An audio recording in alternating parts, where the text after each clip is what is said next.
మనము గత వారము లేవీల గురించి నేర్చుకోవడం మొదలుపెట్టాము.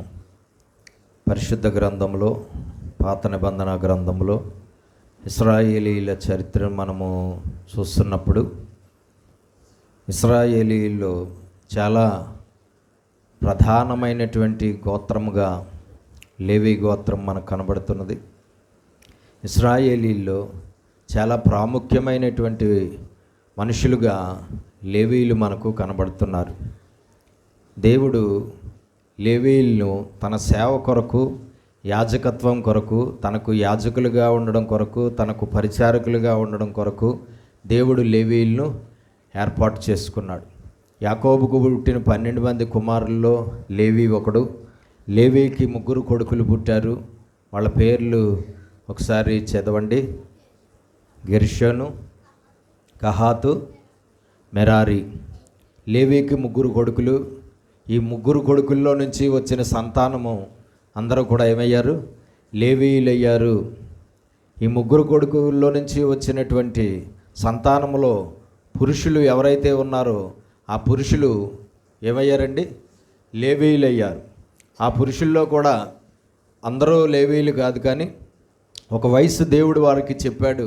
ఆ వయసు దాటిన వారే లేవీ పరిచర్య చేయడానికి అర్హత కలిగినటువంటి వారు అని కూడా దేవుడు చెప్పడము జరిగింది. అయితే మనం చూస్తే గత వారం మనం చూసినప్పుడు మరి లేవీలను దేవుడు తన పని కొరకు ఏర్పాటు చేసుకున్నాడు, తన యొక్క సేవ కొరకు ఏర్పాటు చేసుకున్నాడు. ఒకసారి దేవుని వాక్యాన్ని చూడండి. ద్వితీయోపదేశకాండము 21వ అధ్యాయం 5వ వచనం. ద్వితీయోపదేశకాండము 21వ అధ్యాయం 5వ వచనం. లేవీయులు అనే మాట రాయబడ్డానికి ముందు చాలా చోట్ల యాజకులైన లేవీయులు అని ఉంటుంది. ఏమని ఉంటుందండి? యాజకులైన లేవీయులు అని ఉంటుంది. యాజకులైన లేవీయులు, లేవీయులు దగ్గరకు రావలను, యెహోవాను సేవించి యెహోవా నామమున దీవించుటకు ఆయన వారిని ఏర్పరచుకొనెను. లేవీయులను ఎందుకు ఏర్పాటు చేసుకున్నాడో మరొక పాయింట్ మనకి ఇక్కడ కనబడుతుంది. లేవీయులను ఎందుకు ఏర్పాటు చేసుకున్నాడు? యాజకులుగా ఉండుట కొరకు ఏర్పాటు చేసుకున్నాడు. లేవీయులను దేవునికి సేవకులుగా ఉండుటకు ఏర్పాటు చేసుకున్నాడు.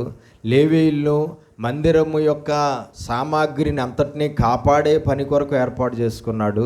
లేవీయులను మందిరపు సామాన్లు, మందిరపు ఉపకరణాలు, ప్రతిష్ఠించబడినటువంటి మందిరపు ఉపకరణాలన్నిటినీ మోయడానికి ఏర్పాటు చేసుకున్నాడు. అలాగే మరొక మాట ఇక్కడ కనబడుతుంది. లేవీయులను ఎందుకు ఏర్పాటు చేసుకున్నాడట? యెహోవా నామమున వారిని దీవించుటకు. యెహోవా నామమున ప్రజలను దీవించడానికి దేవుడు ఎవరిని ఏర్పాటు చేసుకున్నాడు? లేవీయులను ఏర్పాటు చేసుకున్నాడు. ఈ లేవీయులు యెహోవా నామము పేరట ఇశ్రాయేలీయులను దీవించినప్పుడు ఆ దీవెనలు వారికి ప్రాప్తిస్తాయి. ఆ దీవెనలు వారు అనుభవిస్తారు. ఆ దీవెనలకు వారు పాత్రలు అవుతారన్నమాట. దేవుని దీవెనలు దేవుని ద్వారా, ఎవరి ద్వారా? దేవుని ద్వారా, దేవుని వలన, అలాగే యాజకుల ద్వారా మనకి లభిస్తాయి. లేవీయుల ద్వారా, యాజకుల ద్వారా, దేవుని యొక్క సేవకుల ద్వారా దేవుని దీవెనలు ఇశ్రాయేలీయులకి దేవుడు ఇవ్వడానికి దేవుడు వారిని ఏర్పాటు చేసుకున్నాడు. కాబట్టి మనం తెలుసుకోవాల్సింది ఏంటంటే, ఈ లోకంలో దేవుని సేవకులు, దేవుని పరిచారకులు, దేవుని దైవజనులు అనబడినటువంటి వారు ఎవరైతే ఉంటారో వారి ద్వారా దేవుని దీవెనలు మనకి దొరికే అవకాశము ఉన్నది. కాబట్టి మనము దేవునికి ఎలా లోబడతామో అలాగే దైవజనులకు కూడా లోబడి మనము దేవుని ద్వారా మనకు లభించే దీవెనలను యాజకుల ద్వారా మనం పొందుకోవాలి. యాజకుల ద్వారా మనము వాటిని దక్కించుకోవాలన్నమాట. ఎందుకంటే యాజకుడు లేదంటే లేవీయుడు లేదంటే దేవజనుడు దేవుని నామములో ఆశీర్వదిస్తే అది ఖచ్చితంగా వారికి ఆశీర్వాదంగా ఉంటుంది. కదండి. దేవుడి నామములో హృదయపూర్వకంగా ఆశీర్వదించాడంటే దైవజనుడు ఒక వ్యక్తిని, ఖచ్చితంగా ఆశీర్వాదము ఆ దైవజనుడు ఆ యొక్క మనిషికి లేదంటే ఆ మనిషి యొక్క కుటుంబానికి ఖచ్చితంగా దొరుకుతుంది, ఖచ్చితంగా లభిస్తుంది, ఖచ్చితంగా ఆ ఆశీర్వాదము వారు అనుభవిస్తారు. కాబట్టి లేవీయులను ఎందుకు ఏర్పాటు చేసుకున్నాడట? దేవుని నామంలో ప్రజలను దీవించడానికి ఏర్పాటు చేసుకున్నాడట లేవీయుల్ని. సరే, మనం చూద్దాము. 3వ అధ్యాయంలో ఉన్నాం, సంఖ్యాకాండంలో 3వ అధ్యాయంలో మనము ఉన్నాం కదండి. 3వ అధ్యాయంలో ఆయా లేవీ గోత్రములో ఆ కహాతు వంశం వారు ఎవరండి? కహాతు వంశం వారు ఏ వైపు ఉండాలో, వారు ఏ పని చేయాలో రాయబడింది. అలాగే గెర్షోను వంశస్థులు ఏ వైపు ఉండాలో, వారు ఏం చేయాలో రాయబడింది. మనం చూసినప్పుడు గత వారం గెర్షోను వంశస్థులు ఎక్కడ ఉండాలటండి? మందిరానికి ఏ దిక్కున ఉండాలి? ఏ దిక్కునండి? పడమర దిక్కున ఉండాలి. ఖచ్చితంగా ఆ గెర్షోను వంశస్థులు మందిరానికి పడమర దిక్కునే ఉండాలి. ఆ పడమర దిక్కులో ఉండి వారు ఏం చేయాలండి? దేవుని సేవ చెయ్యాలి. అలాగే కహాతు వంశస్థులు ఏ దిక్కున ఉండాలి? మందిరానికి బయట ఎక్కడ ఉండాలండి? దక్షిణము దిక్కున ఉండాలి. ఎవరు? కహాతు వంశస్థులు దక్షిణము దిక్కున వాళ్ళు ఉండాలి. దక్షిణం దిక్కున వారు సేవ చెయ్యాలి. ఆ లోపల పరిశుద్ధ స్థలములో ఉన్నటువంటి ఉపకరణాలు బాధ్యత కహాతు వంశస్థులది.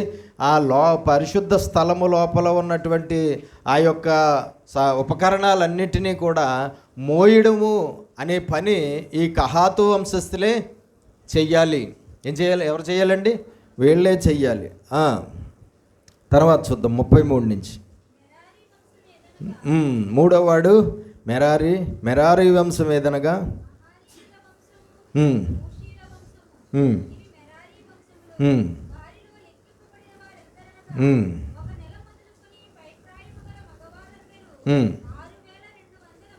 ఈ మెరారి వంశములో లెక్కింపబడిన పురుషులు ఎంతమంది వచ్చారు? లెక్కకే 6200 మంది వచ్చారు మెరారి వంశములో. పురుషులు ఒక నెల మొదలుకొని పైప్రాయం కలిగినటువంటి పురుషులు మగవారు ఎంతమంది? చదవండి.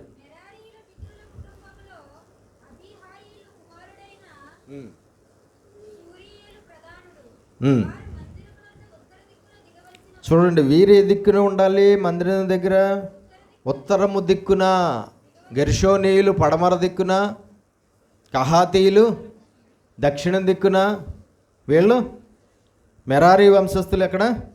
ఉత్తర దిక్కున ఉండాలి. వారికి దేవుడు ఏ దిక్కులో ఉండాలని నిర్ణయించాడో ఆ వంశస్థులు ఆ దిక్కులోనే ఉండాలి తప్ప మళ్ళా వాళ్ళు ఇటేపు వీళ్ళు అటేపు వెళ్ళారంటే దేవుడి యొక్క ఉగ్రతకు గురవి వాళ్ళు చనిపోతారు.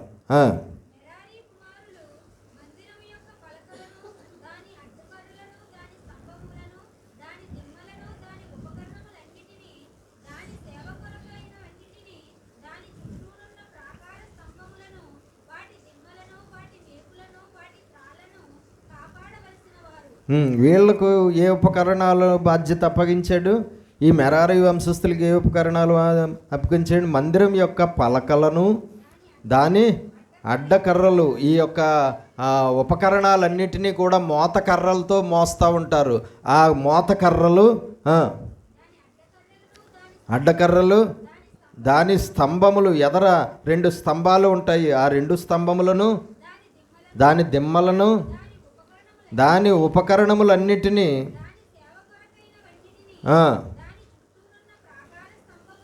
చుట్టూ ప్రాకార స్తంభాలు, మొత్తం మందిరము చుట్టూ ప్రహారీ ప్రాకార స్తంభాలు ఉంటాయి. ఆ ప్రాకార స్తంభాలు కూడా వీరే చూసుకోవాలి. వాటి మేకులు, వాటి తాళ్ళు అన్నీ కూడా ఈ మెరారి వంశస్థులు ఏం చేయాలండి? కాపాడవలసిన వారు.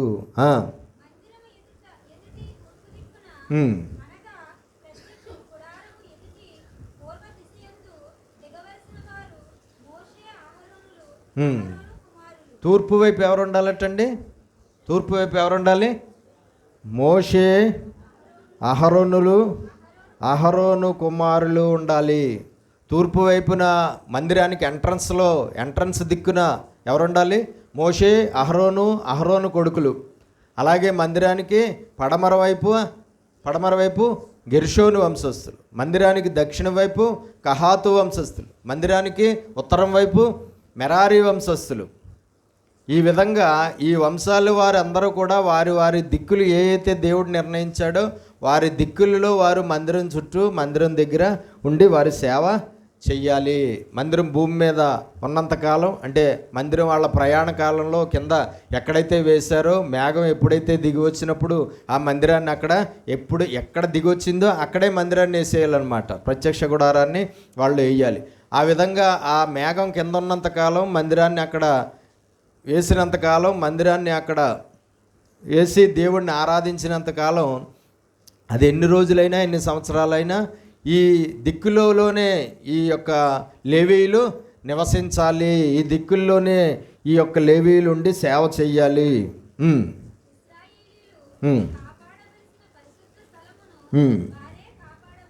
ఇశ్రాయేలీయులు కాపాడవలసిన పరిశుద్ధ స్థలమైనటువంటి ఈ ప్రత్యక్ష గుడారాన్ని ఎవరు కాపాడాలి?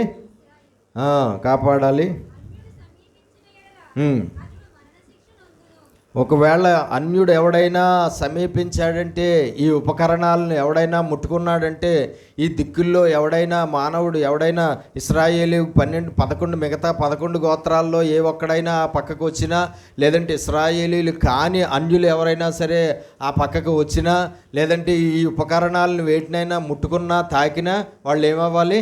చావవలెను. వాళ్ళు బ్రతికి ఉండడానికి వీలు లేదు.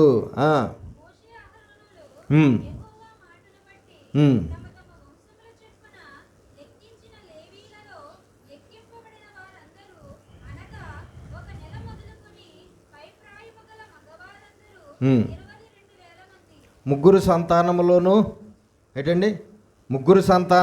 ఒక నెల మొదలుకుని పైప్రాయం కలిగినటువంటి మగబిడ్డలను లెక్కేస్తే ఎంతమంది వచ్చారట మొత్తం?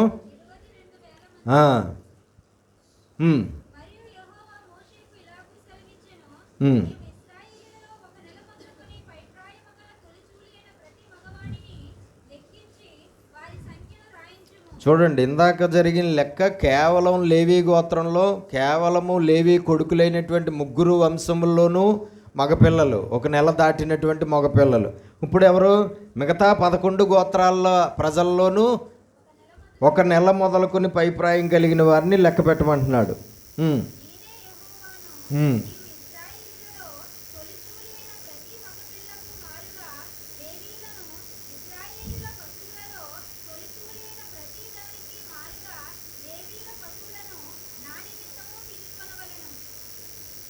సౌండ్ బాక్స్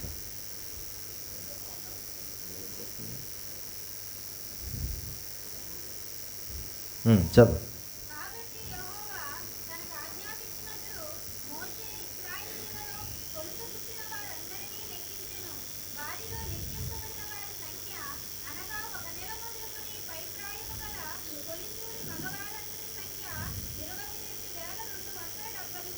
మిగతా 11 గోత్రాల వారిని ఒక నెల మొదలుకొని పైప్రాయం కలిగినటువంటి మగవారిని లెక్కేస్తే ఎంతమంది వచ్చారటండి?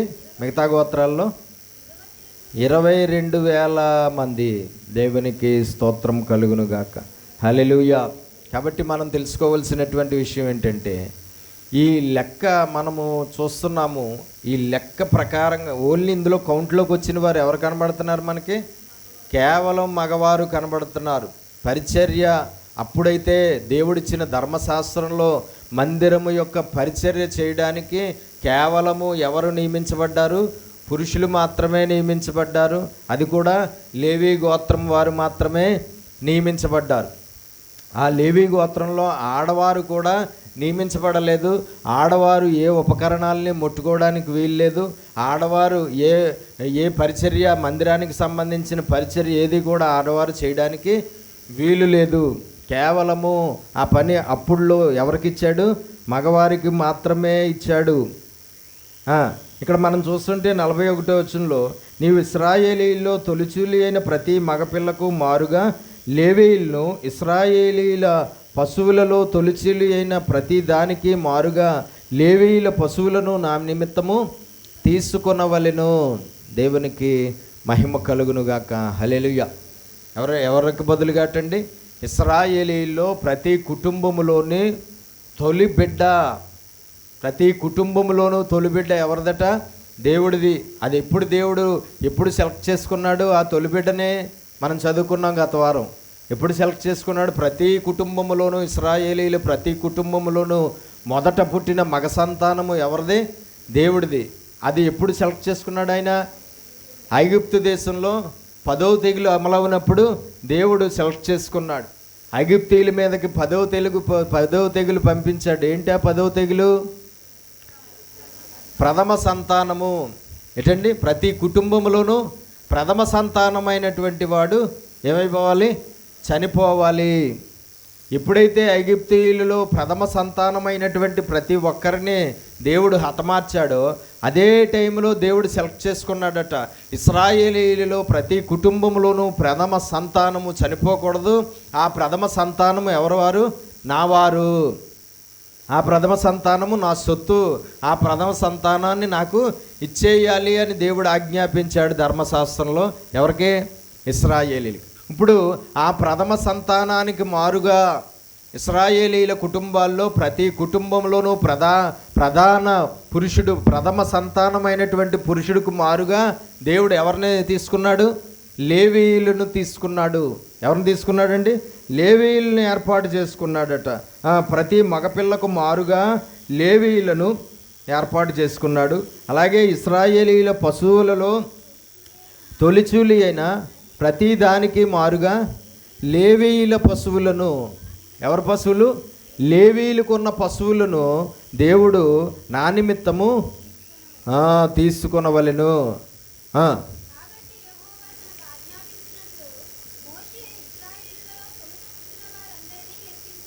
కాబట్టి మోషే గారు ఇశ్రాయేలీలలో 11 గోత్రాల్లోనూ అందరిలోనూ కూడా ప్రథమ పుట్టినటువంటి బిడ్డలను లెక్క పెడితే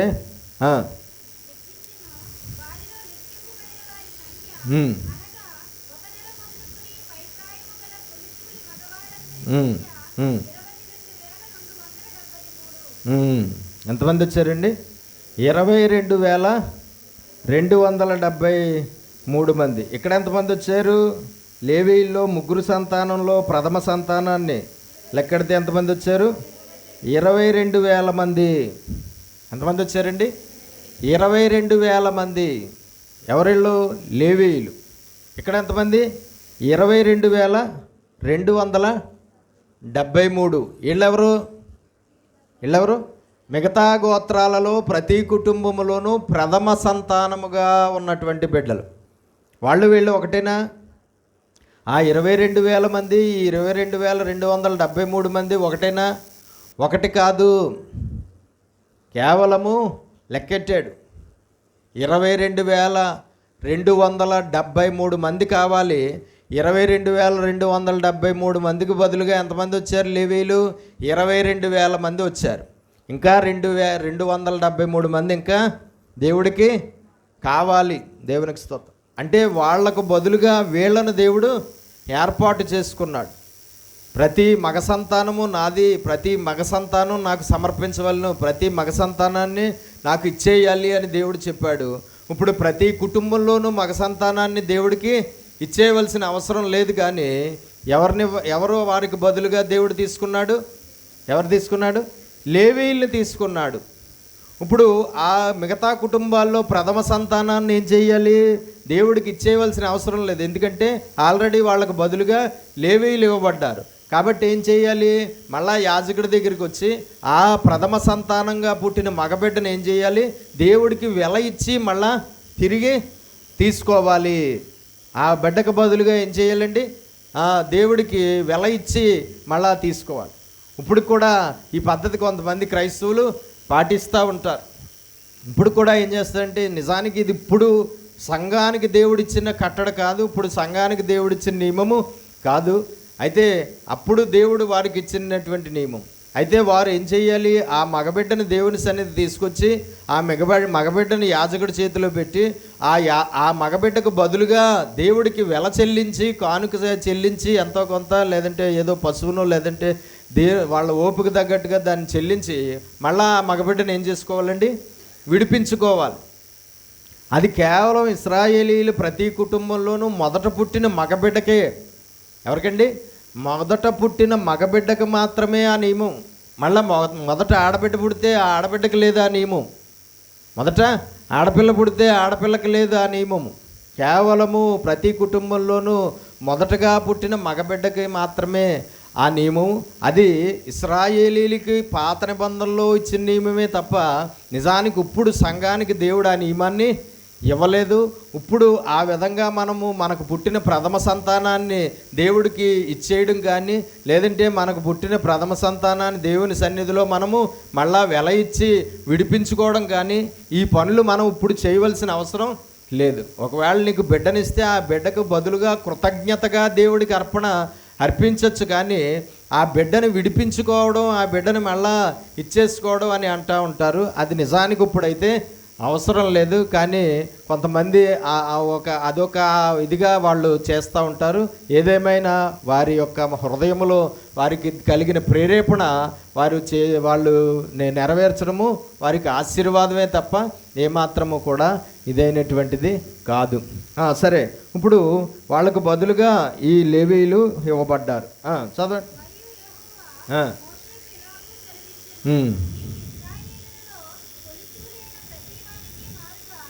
ప్రతి కుటుంబంలోనూ పుట్టిన మొదటి సంతానమైనటువంటి మగబిడ్డకు మారుగా లేవీయులను వారి పశువులకు ప్రతిగా లేవీయుల పశువులను తీసుకును. లేవీయులు నావారయ్యుందురు. లేవీయులు ఎవరు వారట? నా వారు. లేవీయులు నా సొత్తు, లేవీయులు నా స్వాస్థ్యము, లేవీయులను నేను ఏర్పాటు చేసుకున్నాను, లేవీయులను నేను ప్రతిష్ఠించుకున్నాను అంటున్నాడు దేవుడు. దేవునికి మహిమ కలుగునుగా. లేవీయులు ఎవరు వారట? నా వారై ఉన్నారు. దేవుడు నా వారు అన్నటువంటి వారు దేవుడికి ప్రతిష్ఠించబడ్డారు కదా. దేవుడికి ప్రత్యేకమైనటువంటి ఒక పని కొరకు వారు ప్రతిష్ఠించబడ్డారు. కాబట్టి ఇప్పుడు మిగతా 11 గోత్రాల వారు కూడా ఏం చెయ్యాలంటే, దేవుడికి ఎలా లోబడి ఉన్నారో అలాగే ఈ లేవీలు కూడా లోబడి ఉండాలి. దేవుడిని ఎలా ప్రేమిస్తున్నారో అలాగే ఈ లేవీలను కూడా ప్రేమించాలి. దేవుడికి ఎలా విధేయులుగా ఉన్నారో అలాగే ఈ లేవీలు కూడా విధేయులుగా ఉండాలి. దేవుడు లేవీయుల ద్వారా వీళ్ళకి బోధిస్తున్నటువంటి బోధ, ధర్మశాస్త్రాన్ని ఉపదేశించి బోధించే పని కూడా వీరికే దేవుడు అప్పగించాడు. ఆ ధర్మశాస్త్రాన్ని ప్రజలకు ఈ లేవీయులు ఉపదేశించి బోధిస్తుండగా ఆ ధర్మశాస్త్రాన్ని జాగ్రత్తగా వీళ్ళు నేర్చుకోవాలి. నేర్చుకుని ఆ ధర్మశాస్త్రంలో ఉన్న ఆజ్ఞలు కట్టడల ప్రకారంగా వారు జీవించి దేవుని ఆశీర్వాదాలు పొందుకోవాలండి. దేవునికి స్తోత్రం.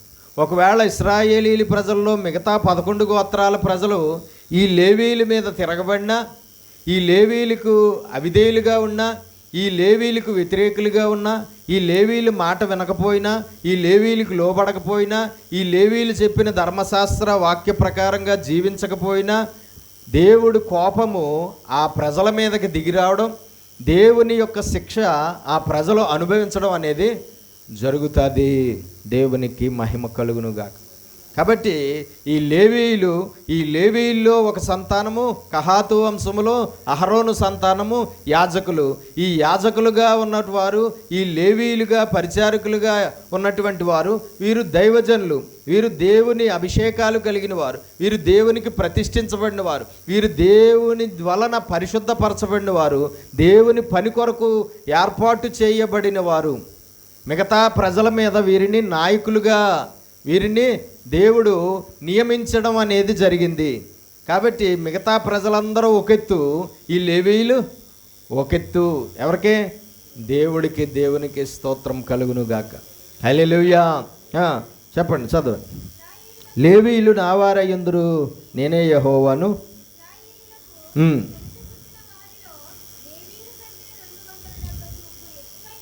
ఇందాక చెప్పుకున్నాం కదా, ఎంతమంది? లేవీయుల కన్నా మిగతా గోత్రాల వారి యొక్క ప్రథమ సంతానంలో మగబిడ్డలు ఎంతమంది ఎక్కువ ఉన్నారు? 273 ఎక్కువైనందున ఆ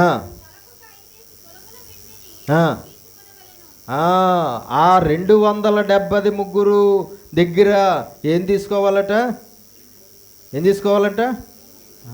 ముగ్గురు ఎక్కువైనందున శేషించిన వారి యొద్ద తలకొక 5 తులములు వెండిని తీసుకుని వాళ్ళను. ఒక్కొక్కడు 5 తులాల వెండిని దేవుడికి ఏం చెయ్యాలి? ఇవ్వాలి. 200 చిల్లర ఎంతమంది అయితే ఉన్నారో ఆ పిల్లల తల్లిదండ్రులు ఏం చేయాలి? వాడి బిడ్డకు బదులుగా ఒక్కొక్క బిడ్డకి బదులుగా ఒక్కొక్క తల్లిదండ్రి 5 తులాల వెండిని ఇవ్వాలి.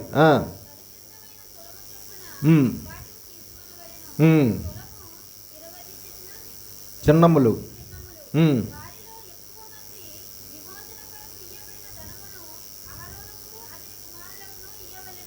దేవునికి మహిమ కలుగునుగాక. 2 చేతుల పైకి స్తోత్రాలు చెల్లిద్దాం.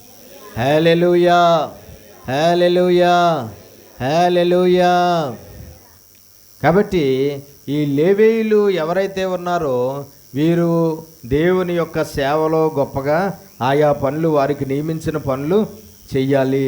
సరే, 4వ అధ్యాయం మొదటి నుంచి చదువుదాం. సంఖ్యాకాండం 4వ అధ్యాయం మొదటి నుంచి.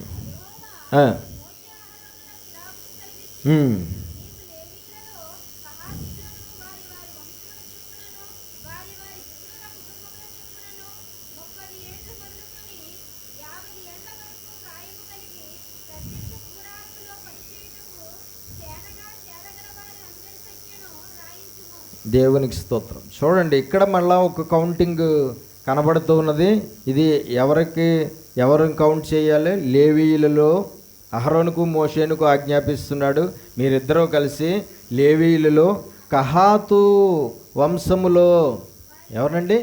కహాతు వంశము వారిలో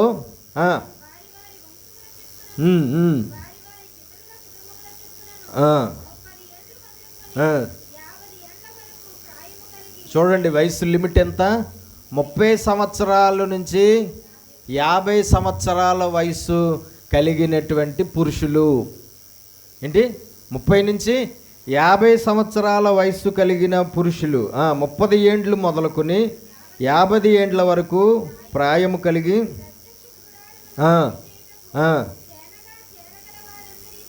ప్రత్యక్ష గుడారములో పనిచేయుటకు సేనగా చేరగల వారందరి సంఖ్యను వ్రాయించుము. ఇందాక 1 నెల మొదలుకొని పైప్రాయం కలిగిన వారిని అందరినీ లెక్క పెట్టమన్నాడు. ఇప్పుడు కహాతు వంశములో 30 సంవత్సరాల నుంచి 50 సంవత్సరాల మధ్యలో ఉన్నటువంటి పురుషుల్ని లెక్క పెట్టమంటున్నాడు. దేనికి? సేవ చేయడానికి, పరిశుద్ధ స్థలములో సేవ చేయడానికి, ప్రత్యక్ష గుడారంలో దేవుని సేవ చేయడానికి.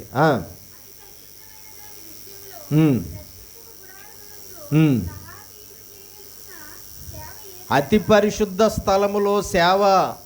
అతి పరిశుద్ధ స్థలం అంటే ఈ అతి పరిశుద్ధ స్థలములో తెరకు అవతల వైపులో ఉన్నటువంటి అతి పరిశుద్ధ స్థలములో సేవ చేయడానికి అర్హులు ఎవరు? లేవీయులలో మిగతా వాళ్ళందరూ అర్హులా? కాదు, కేవలము కహాతు వంశము వారు మాత్రమే అర్హులు. ఎవరు? కహాతు వంశం వారు మాత్రమే అర్హులు. ఏమంటున్నాడు అక్కడ? కహాతీయుల్లో అతి పరిశుద్ధమైన దాని విషయంలో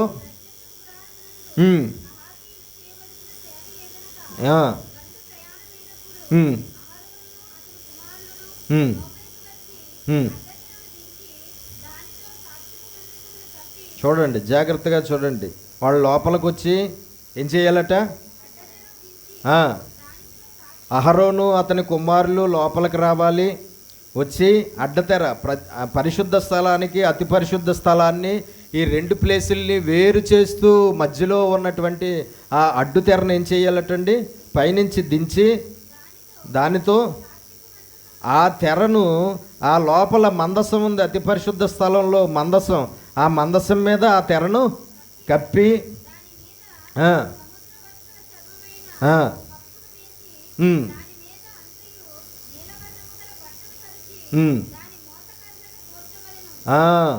ఫస్ట్ అడ్డు తెర వేయాలి, తర్వాత సముద్ర వత్సల్య చర్మమైన కప్పును వేయాలి. సముద్రములో దొరికే జలచరాల యొక్క చర్మము ఏదైతే ఉంటుందో ఆ చర్మాన్ని అంతటినీ కూడా ఒకదానికొకటి కుట్టాలి. ఆ చర్మాన్ని రెండవదిగా వేయాలి. ఫస్ట్ అడ్డు తెర వేయాలి, తర్వాత ఈ సముద్రం యొక్క జలచరాల యొక్క చర్మాన్ని వేయాలి. కప్పును వేసి దాని మీద అంతయు నీలం రంగు బట్ట ఏంటండి, మూడవదిగా ఏం వేయాలి, మందసం మీద నీల వర్ణము గల బట్టను పరిచి, ఒక నీలం క్లాత్ ఉంటుంది, ఆ నీలం కలర్ క్లాత్ని దాని మీద వేసి ఇటువైపు రెండు మోతకర్రలు మోయడానికి, దాన్ని మందసాన్ని మోతకర్రలు దూర్చి మోయడానికి 4 ఏముంటాయి, మందసానికి గొళ్ళాలు ఉంటాయి. 4 ఇలాగా బంగారంతో తయారు చేయబడినటువంటివి ఉంటాయన్నమాట. వాటిలోనికి ఈ మోతకర్రలను దూర్చి 4 కలిసి ఒక్కొక్క దాన్ని ఏం చేయాలండి, మొయ్యాలన్నమాట. ఎలా పడితే అలా మోసేయడానికి వీలు లేదు. ఆ మందిరం లోపల నుంచి మందసం బయటికి వెళ్ళేటప్పుడు ఖచ్చితంగా మందసం మీద ఏముండాలి, మధ్యలో అడ్డుతెర ఏదైతే ఉందో అది ఫస్ట్ ఉండాలి. తర్వాత సముద్ర జలచరాల యొక్క చర్మం అనేది రెండవదిగా ఉండాలి. తర్వాత నీలం రంగులో ఉన్నటువంటి బట్ట ఏదైతే ఉందో క్లాత్ అది మూడవదిగా ఉండాలి. దాంతో దాన్ని శుభ్రంగా చుట్టేసి అప్పుడు దానికి మోతకర్రలను దూర్చి ఆ మోతకర్రలను ఏం చేయాలండి, ఈ కహాతు వంశీయులు ఆ మోతకర్రలను పట్టుకుని 4 భుజాల మీద మోసుకుంటూ వెళ్ళాలి. మందసాన్ని ఎక్కడి నుంచి ఎక్కడికి షిఫ్ట్ చేసినా ఎప్పుడైనా సరే ఈ విధంగానే దాన్ని షిఫ్ట్ చేయాలి తప్ప ఇంకొక రకంగా ఏ విధంగానూ కూడా దాన్ని షిఫ్ట్ చేయడానికి వీలు లేదు. వేరే వారు ఎవరో కూడా దాన్ని ముట్టుకోవడానికి వీల్లేదు, వేరే వారు ఎవరో దాన్ని మోయడానికి వీల్లేదు, వేరే విధానంలో దాన్ని ఒక ప్లేస్ నుంచి ఇంకో ప్లేస్కి పట్టుకెళ్ళడానికి వీల్లేదు. ఇది తెలియక ఒకానొక సమయంలో దావీదు, మనకు తెలుసు, ఒకానొక సమయంలో దావీదు ఏం చేశాడండి, ఈ మందసాన్ని యెరూషలేములో ఒక గుడారం వేశాడు. యెరూషలేములో అతడు మహారాజు అయిన తర్వాత, అతడు రాజనగరం కట్టుకున్న తర్వాత, నా దేవుడు అక్కడెక్కడో ఉన్నాడు గుడారంలో, ఆయనకి ఇక్కడ ఒక గుడారం వేసి ఇక్కడ ఆయన్ని ప్రతిష్ఠించి ఇక్కడ మందిరం ఆయన్ని ఇక్కడ సెట్ చేసి ఇక్కడ ఆయనకి ఆరాధనలు జరిగేలాగా చెయ్యాలని యెరూషలేములో ఒక గుడారం వేసి ఆ గుడారంలోనికి మందసాన్ని తీసుకురమ్మండి అని చెప్పి ఆజ్ఞాపిస్తే మందసాన్ని ఎద్దుల బండి మీద పెట్టి తీసుకువస్తూ ఉన్నారు. మందసాన్ని ఎద్దుల బండి మీద పెట్టి తీసుకుని వస్తూ ఉండగా ఎద్దులు కాలు జారినప్పుడు బండి తిరగబడ్డానికి ఇలాగ జస్ట్ జరికినప్పుడు మందసం పడిపోబోతుంటే మందసాన్ని ముట్టుకోవడానికి ట్రై చేశాడు ఉజ్జా అనే ఒక వ్యక్తి. వెంటనే ఏమైపోయాడండి, దేవుని కోపము అగ్నివలే దిగి వచ్చేసి కాలిపోయి చచ్చిపోయాడు. ఏమయ్యాడు, వెంటనే చనిపోయాడు. కాబట్టి మందసం ఒక ప్లేస్ నుంచి ఇంకో ప్లేస్కి షిఫ్ట్ చేయాలంటే ఖచ్చితంగా ఇప్పుడు ఏదైతే చెప్పాడో అదే విధానంలో దాన్ని ప్యాక్ చేసి ఎవరైతే చెప్పాడో దాన్ని మోయడానికి అర్హులని వారే దాన్ని మోయాలి. ఈ ప్యాకింగ్ సెక్షన్ అంతా ఎవరు చేయాలి, మందసాన్ని అహరోను కుమారులు మాత్రమే. అహరోను కుమారులు దాన్ని ప్యాకింగ్ చేయాలి. దాన్ని మోయవలసిన వారు ఎవరు, కహాతు వంశీయులు. ఎవరు, కహాతు వంశీయులు. మళ్ళీ మెరారీ వంశీయులు వచ్చి మేము మోస్తామంటే 4 మోసారంటే 4 చచ్చారు అక్కడికెక్కడే. గెర్షోను వంశస్థులు వచ్చి మేము మోస్తామని మోయడానికి ముట్టుకున్నారంటే అక్కడికక్కడే చచ్చిపోతారు. వాళ్ళు మోసేవి వేరు, వీళ్ళు మోసేవి వేరు. మళ్ళీ వాటిని అన్నింటినీ పట్టుకుని ప్యాక్ చేసేది మాత్రం ఎవరు, అహరోను కొడుకులు మాత్రమే చెయ్యాలి. మళ్ళా చదవండి. సన్నిధి బల్ల. ఏంటి సన్నిధి బల్ల అంటే ఏంటి, బల్ల, సముఖపు రొట్టెల బల్ల. ప్రతిరోజు దేవుడికి 12 గోత్రాల వారికి ఆహారం దేవుడు ఇస్తున్నాడు అనడానికి సూచనగా 12 రొట్టెలను ఏ రోజుకి ఆ రోజు ఫ్రెష్గా దేవుడికి పెట్టాలి. అక్కడ ఆ సముఖపు రొట్టెల బల్ల మీద, ఆ సముఖపు రొట్టెల బల్ల విషయంలో చెప్తున్నాడు. దాని మీద కూడా నీలిరంగు వస్త్రం ఏదైతే ఉందో ఆ బట్టను పరిచి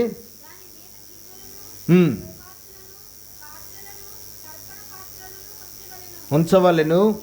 దాని మీద పాత్రలు ఏవైతే ఉన్నాయో దేవుని మందిరంలో దేవుడు ప్రతిష్ఠించుకున్న పాత్రలు, ఆ పాత్రలు వాటి మీద ఉంచవలెను.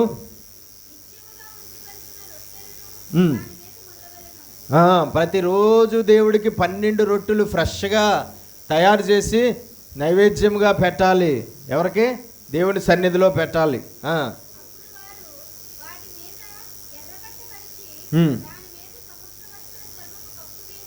ఆ రొట్టెల మీద మళ్ళా ఎర్రబట్టను పరచాలి.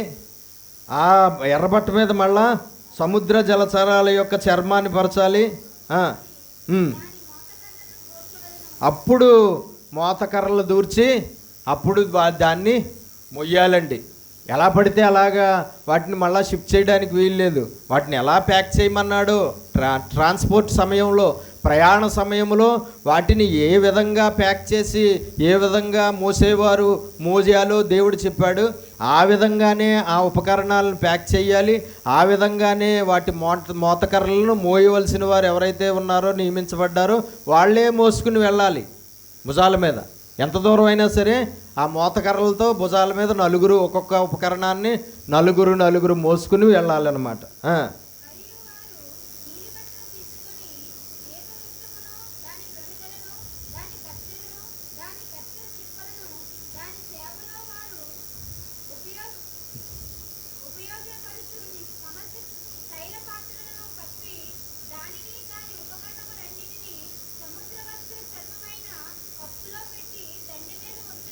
సేమ్ దీపవృక్షాన్ని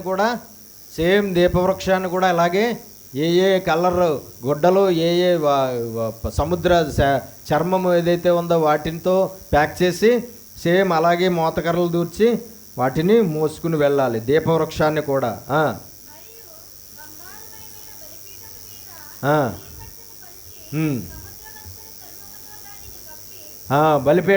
బలిపీఠాన్ని కూడా అలాగే. బలిపీఠం ఎక్కడ ఉంటుంది?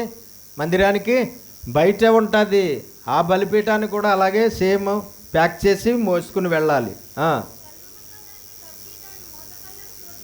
జోర్చవలెను.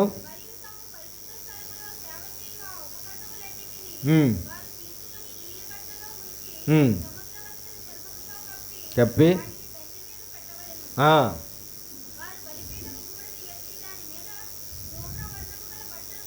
బలిపీఠం కింద బూడిద, బలిపీఠం మీద బలులు అర్పించిన తర్వాత బూడిద వస్తుంది. ఆ బలిపీఠం కింద ఉన్న బూడిదని ఎత్తి దాని మీద పరిచి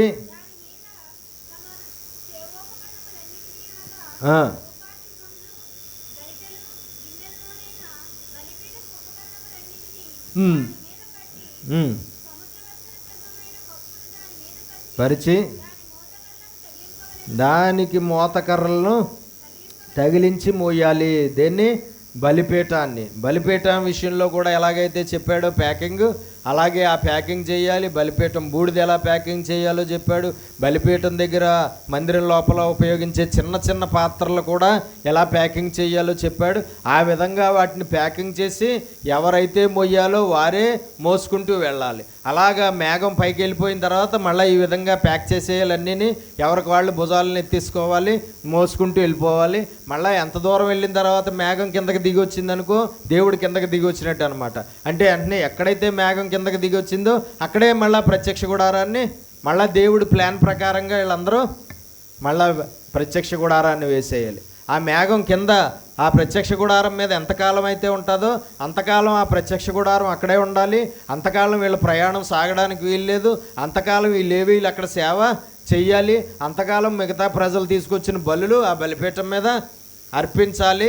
ఆ తర్వాత మళ్ళీ మేఘం ఎన్ని రోజుల తర్వాత పైకి వెళ్ళిపోతే మళ్ళీ ఆ తర్వాత మళ్ళీ మందిరాన్ని ప్యాక్ చేసేసుకుని మోసుకుని వెళ్ళిపోవాలి. ఏమండి దేవుని సామాన్లు మేము మోస్తే మాకు ఆశీర్వాదం, మేము మోస్తామని చెప్పి నాకులాంటి వాడు వెళ్ళి మోసాడు అనుకోండి, అక్కడికక్కడే చేస్తాడు. మీకులాంటి వాళ్ళు వెళ్ళి మోసారనుకోండి, అక్కడికక్కడే చేస్తారు. ఎవరూ ముట్టుకోవడానికి వీల్లేదు, ఎవరూ తాకడానికి వీల్లేదు. మందిరం సమీపంలోనికి అసలు మిగతా గోత్రాల వారు ఎవరూ వెళ్ళడానికి వీల్లేదు. మందిరం యొక్క ఉపకరణాలు లేవీలు తప్ప ఎవరూ టచ్ చేయడానికి వీల్లేదు. దేవునికి స్తోత్రం కలుగు. నేను లాస్ట్లో అడుగుతాను, ఈ సబ్జెక్ట్ అయిపోయిన తర్వాత లాస్ట్లో అడుగుతాను, అప్పటికి ఇప్పటికి నియమాల్లో తేడా ఏంటి అని అడుగుతాను. నేను చెప్పిందంతా అలాగా వింటున్నారు కదా, మీరు ఎంతవరకు క్యాచ్ చేశారో నాకు చెప్పాలి.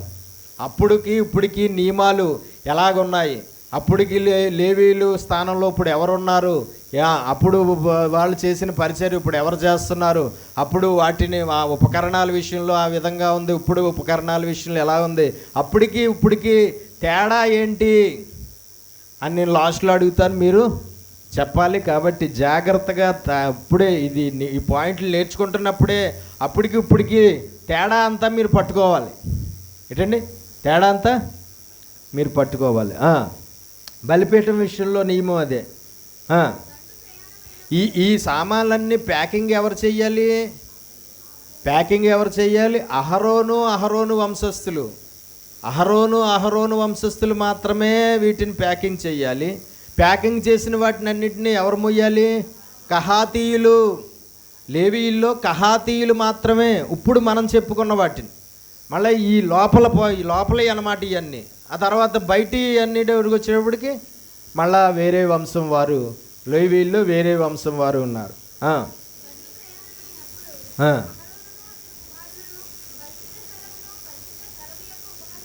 15 నుంచి దండు ప్రయాణమైనప్పుడు అహరోనును వీళ్ళ యాజకులు, అహరోను ప్రధాన యాజకుడు, అహరోను కొడుకులు యాజకులు. పరిశుద్ధ స్థలం అంటే పరిశుద్ధ స్థలము ఇప్పుడు అంతా ప్యాకింగ్ అయిపోయింది.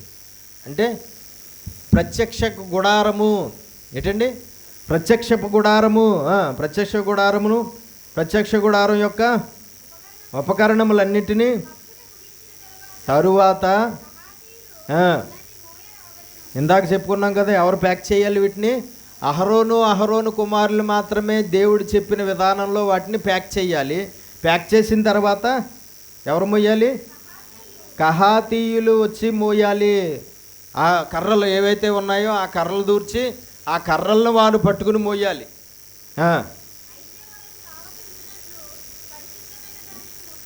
ఆ కహాతీయులు కూడా ఆ కర్రలను పట్టుకుని కర్రలు మోయాలి. కానీ ఒకవేళ ఆనందం ఎక్కువైపోయి మందసాన్ని అలా టచ్ చేసాడా, చచ్చిపోయాడే వెంటనే.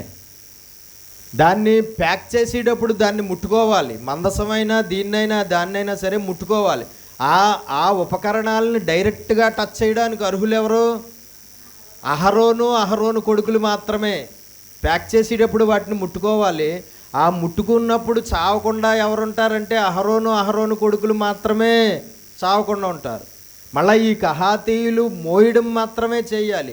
మోయడం అనేది చేసినప్పుడు దాన్ని ముట్టుకోవాల్సిన అవసరం లేదు. ఎందుకంటే పొడుగు మోతకర్రలు ఉంటాయి. ఆ మోతకర్రలు 4 మూలలా 4 మోస్తూ ఉంటారు. మధ్యలో ఉన్నట్టు ఉంటుంది ఈ ఉపకరణం. దాన్ని డైరెక్ట్గా ఈ కహాతీయులు కూడా టచ్ చేయడానికి వీల్లేదు. ఈ కహాతీయులు మోతకర్రలతో వాటిని మోయడానికే.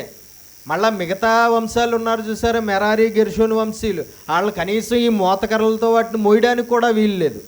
వీటిని ఇప్పుడు మనం చెప్పుకున్నాం ఈ మందసం, బలిపీఠం, దీపవృక్షం, ధూపవేదిక, సముఖపు రొట్టెల బల్ల, వీటిని ఎవరు మొయ్యాలి? కహాతీయులు. ప్యాకింగ్ అయిపోయిన తర్వాత వాటిని ముట్టుకోకుండా దూరంగా వాటిని మోసుకుంటూ వెళ్ళాలి తప్ప మిగతా వంశంలో 2 వంశాల వారిలో ఎవరో కూడా మళ్ళీ వీటిని మోయడానికి వీల్లేదు. దేవునికి స్తోత్రం కలుగును గాక. ఒకవేళ ఎవడైనా ఈ కహాతీల్లో కూడా ఎవడైనా ఒకవేళ ఆ ఉపకరణాన్ని, ఆ మందసాన్ని కానీ ఆ దీపవృక్షాన్ని కానీ డైరెక్ట్గా ముట్టుకున్నాడా చచ్చిపోతాడు. ఏమవుతాడండి? చనిపోతాడు. ఇది ప్రత్యక్ష గుడారం లోపల ఉన్నటువంటి సామాన్ల యొక్క భారం, లోపల ఉన్న ఉపకరణాలను కాపాడవలసిన బాధ్యత, లోపల ఉన్న ఉపకరణాలను మోయవలసిన బాధ్యత ఎవరిదంటే కహాతీయులది.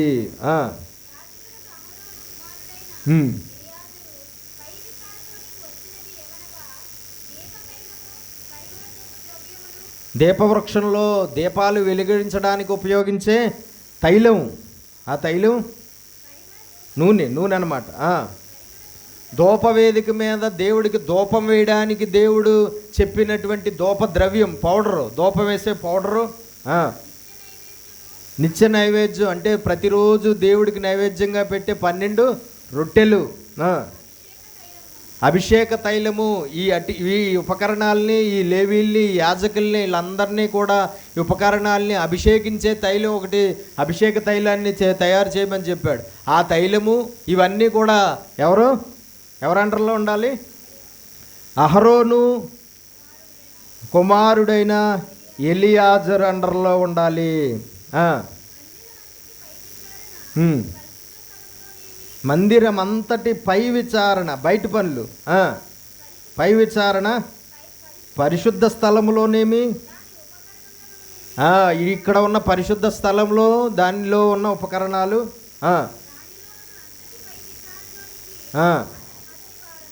అతని భారము. ఇవన్నీ ఎవరి భారాలు? ఎలియాజరు. అహరోనుకు పుట్టిన కొడుకుల్లో ఎలియాజరు అనే ఒక కొడుకుకి మళ్ళీ వీటన్నిటి బాధ్యత ఎవరిది?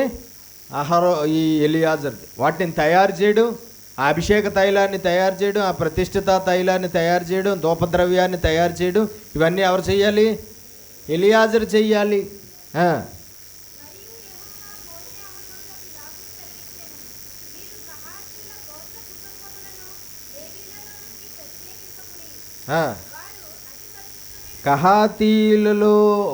కహాతు వంశస్థులు ఎవరైతే ఉన్నారో వారిని లేవీయుల్లో నుంచి ప్రత్యేకించకండి. మిగతా 2 వంశాల్లోకి కొంచెం వీళ్ళు లోపల ఉన్న వాటిని మోయడానికి అర్హులుగా ఉన్నారు. అంత మాత్రాన మిగతా రెండు వంశాలు ఉన్నాయి కదా, వాళ్ళకిలో నుండి వీళ్ళు చాలా ప్రత్యేకమైన వారు అని మాత్రం అనవద్దు. వీళ్ళు అందరూ ముగ్గురు ఒకటే, కానీ లోపల పనులు వీళ్ళయి, బయట పనులు వాళ్ళయి, పక్క పనులు వాళ్ళయి, అలాగ అప్పగించాడు అనమాట. ఇందులో ఎవరు ఎక్కువ కాదు, తక్కువ కాదు. మీరు కహాతీయుల గోత్ర కుటుంబములను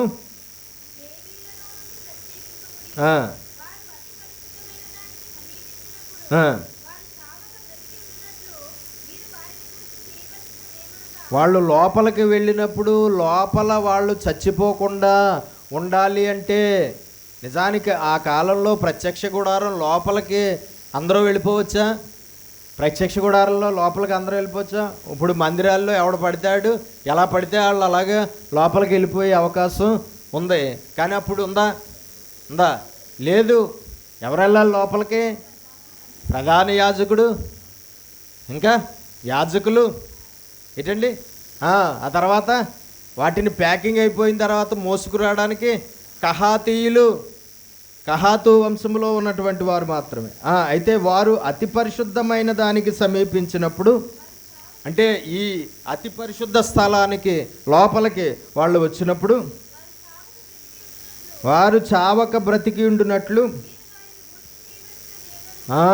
ఈ కహాతు వంశస్థులు మాత్రమే యాజకులతో పాటు లోపలికి రావడానికి అర్హత ఉంది. అయితే వాళ్ళు లోపలికి వచ్చినప్పుడు చచ్చిపోకుండా ఉండాలంటే, మిగతా వాడు ఎవడైనా సరే లోపలికి వచ్చాడంటే ఏమైపోతాడు? చచ్చిపోతాడు. మిగతా వాళ్ళు ఎవ్వరూ లోపలికి రావడానికి వీల్లేదు. అయితే ఈ కహాతీయులు లోపలికి వచ్చినప్పుడు చచ్చిపోకుండా ఉండాలంటే మీరు వారిని గూర్చి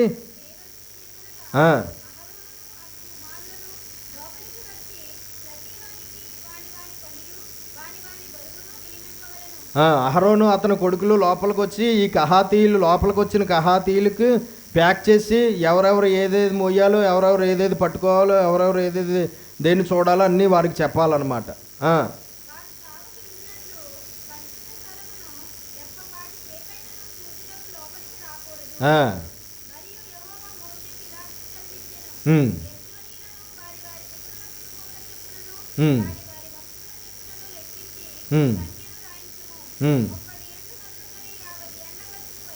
గెర్షోనీయుల గురించి చెప్తున్నాడు ఇక్కడ.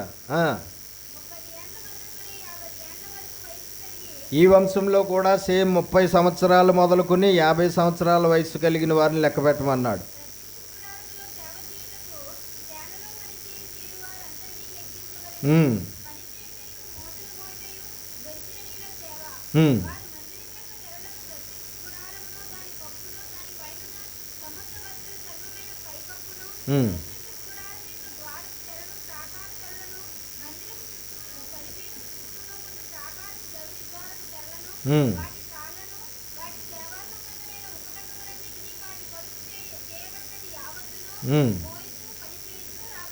ఈ గెర్షోనీయులు ఈ బయట ఉన్న ఈ ఉపకరణాలన్నిటినీ మందిరానికి బయట వాడుతున్నటువంటి ఈ సామాన్లన్నిటినీ కూడా ఎవరు? ఈ గెర్షోనీయులు కాపాడాలి. ఈ గెర్షోనీయులు వాటిని శుభ్రంగా ఉంచాలి. ఈ గెర్షోనీయులు వాటిని మొయ్యాలి. ఈ గెర్షోనీయులు బాధ్యత బయట సామాన్లన్నీ కూడా.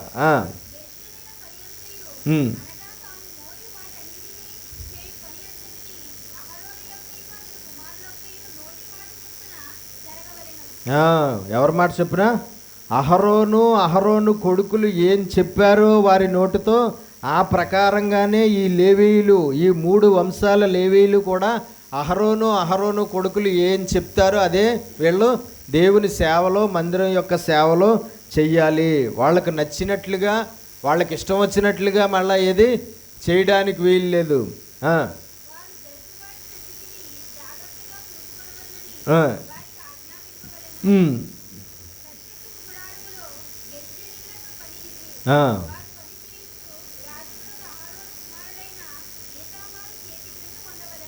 వీళ్ళెవరి చేతి కింద ఉండాలట?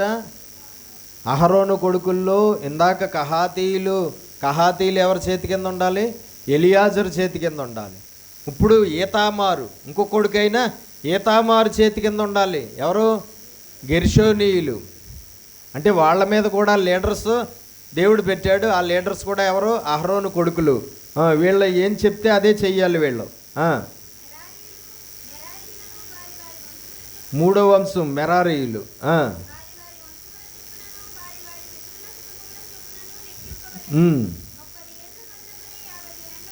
ఇక్కడ కూడా 30 సంవత్సరాల నుంచి 50 సంవత్సరాల వయసు కలిగినటువంటి వారిని లెక్క పెడుతున్నాడు.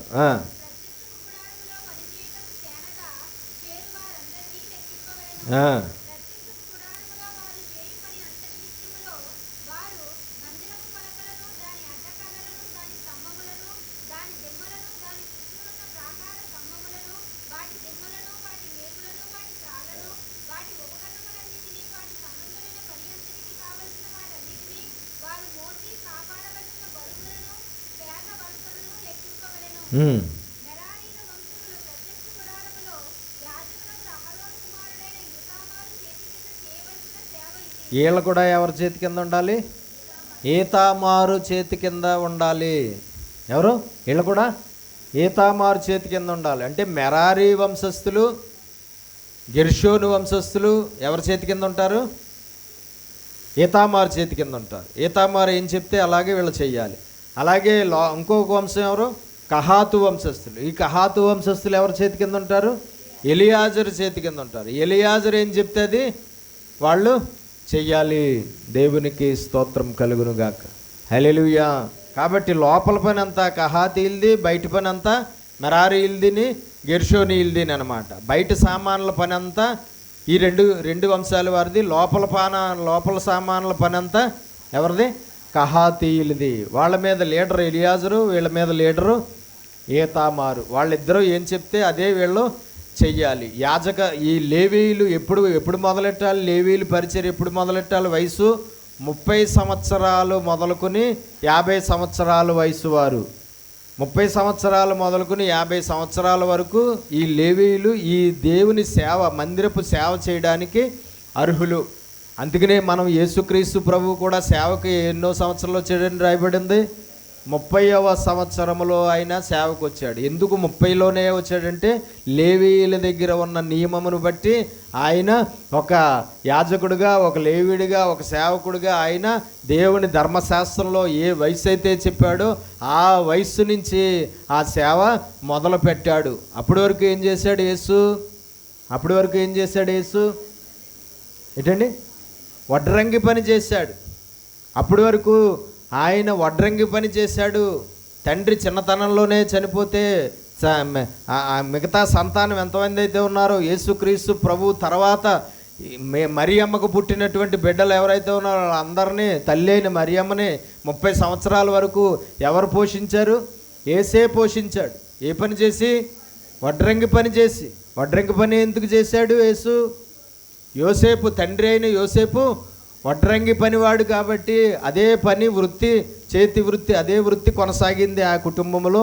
కాబట్టి 30 సంవత్సరాల వరకు సేవకు రాకూడదు. కాబట్టి 30 సంవత్సరాల వయసు వచ్చే వరకు కూడా ఆయన సేవ ప్రారంభించలేదు. 30 సంవత్సరాలు వచ్చిన తర్వాత ఆయన సేవ మొదలు పెట్టడం జరిగింది. అప్పటి వరకు ఇంట నుండి ఆయన మంచి పరిపాలన చేశాడు. ఇంటి నుండి తన బాధ్యత నెరవేర్చాడు. తండ్రి లేని స్థానంలో తండ్రిగా ఉండి తల్లిని, అలాగే తర్వాత పుట్టిన వారిని అందరినీ కూడా పెంచి పోషించి వారికి అన్ని రకాల వసతులు కూడా సమకూర్చి 30 సంవత్సరాల వయసులో లేవీయులు ఏ వయసులో సేవ మొదలెట్టాలో ఆ వయసులో ఆయన సేవ ప్రారంభించి ఆయన 3.5 సంవత్సరాలు ఈ భూమి మీద సేవ చేసి ఏమయ్యాడు? మనకందరికీ బదులుగా విమోచన క్రయధనముగా తను తాను సమర్పించుకున్నాడు. లేదంటే మన కొరకు బలి అర్పణగా అర్పించబడ్డాడు. కాబట్టి ఇప్పుడు లేవీయులు దేవుని సేవ చేయడానికి దేవుడు నియమించిన వయసు ఎంత? 30 to 50. 30కి ఉద్యోగంలో జాయిన్ అవ్వాలి, 50కి ఉద్యోగంలో నుంచి రిటైర్మెంట్ తీసుకుని వచ్చేయాలి. మళ్ళీ 50 తర్వాత ఎవరు మళ్ళీ అది చేయడానికి వీల్లేదు. ఎందుకంటే 50 తర్వాత వారి శరీరము వీటన్నిటినీ కూడా మోసే శక్తిని కోల్పోతుంది. కాబట్టి దేవుడు ఆ వయసు పెట్టడం జరిగింది. 50 తర్వాత ఎవరో ఉండకూడదు, 30 లోపు ఎవరో ఉండకూడదు. 30 నుంచి 50 సంవత్సరాల వయస్సు వారే లేవీయులు. తర్వాత చదువు.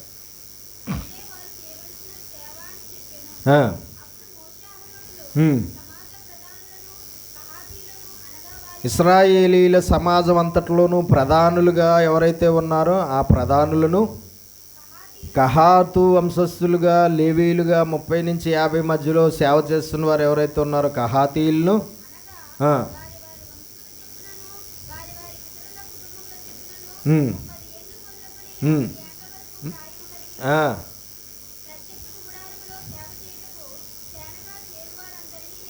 ఇప్పుడు ఈ 30 to 50 మధ్య వయసు కలిగిన వారిని లెక్క పెట్టడం అనేది జరుగుతుంది.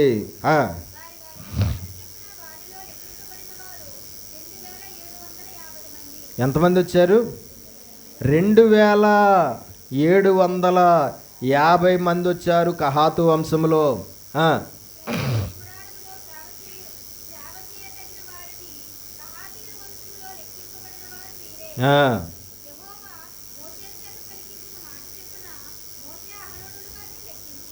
ఇప్పుడు దేవుని సేవ చేసే లేవీయులు ఎంతమంది వచ్చారు కహాతు వంశంలో? 2750 మంది వచ్చారు. తర్వాత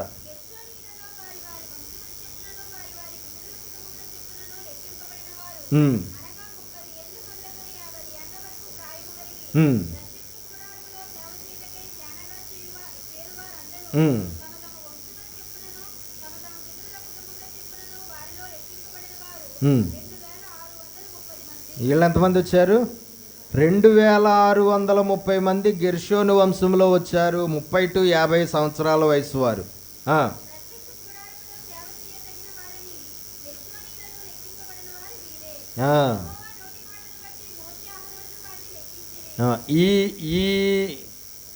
ఈ వంశాల్లో మళ్ళా 30 లోపు వయసు ఉన్న వాళ్ళు దేవుని సేవ చేయడానికి, లేవీయులుగా దేవుని సేవ చేయడానికి వాళ్ళు సిద్ధపడకూడదు. 50 సంవత్సరాలు దాటిన వయసు ఉన్న వాళ్ళు కూడా ఇదే వంశంలో ఉంటారు. ఇంకా చాలామంది ఆ వంశాల్లో 50 దాటిన వారు కూడా ఈ సేవ నిమిత్తము వారు సిద్ధపడకూడదు. గెర్షోనీయులు అంతమంది వచ్చారు.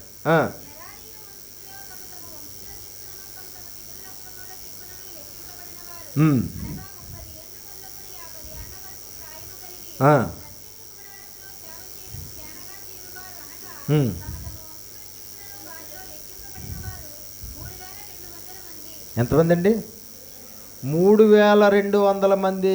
ఆ 2 వంశాల కన్నా ఈ మెరారీ వంశస్థులు కొంచెం ఎక్కువ మంది వచ్చారు. 30 to 50 సంవత్సరాల వయసు వారు. ఎంతమంది వచ్చారండి?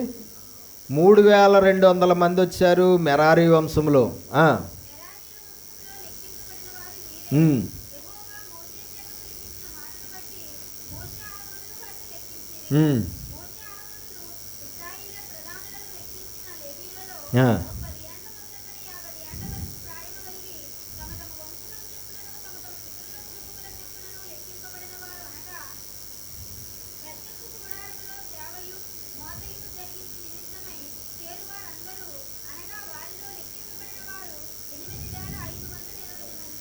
ఎంతమంది అండి? 8,580 మంది. కాబట్టి మనం తెలుసుకోవాల్సింది ఏంటంటే 46 నుంచి మోషే అహరోనులు ఇశ్రాయేలీలు ప్రధానులు లెక్కించిన లేవీయులలో ప్రధానులు ఏంటండి? మోషే అహరోనులు లెక్కించారు, ప్రధానులు అందరూ కలిసి లెక్కించారు. ఈ లేవీయుల్లో ఈ వయసు వారిని, లేవీయుల్లో 3 వంశాల్లోనూ 30 నుంచి 50 సంవత్సరాల వయసు వారిని లెక్కిస్తే లేవీయుల్లో 30 ఏండ్లు మొదలుకొని 50 ఏండ్ల వరకు ప్రాయం కలిగి తమ తమ వంశముల చొప్పునను తమ తమ పితరుల కుటుంబముల చొప్పునను లెక్కింపబడిన వారు, అనగా ప్రత్యక్ష గుడారంలో సేవయు మోతయు జరిగించు నిమిత్తమై చేరువారందరూ, అనగా వారిలో లెక్కింపబడిన వారు 8,580 మంది. ఎంతమంది వచ్చారండి? 8,580 మంది వచ్చారు.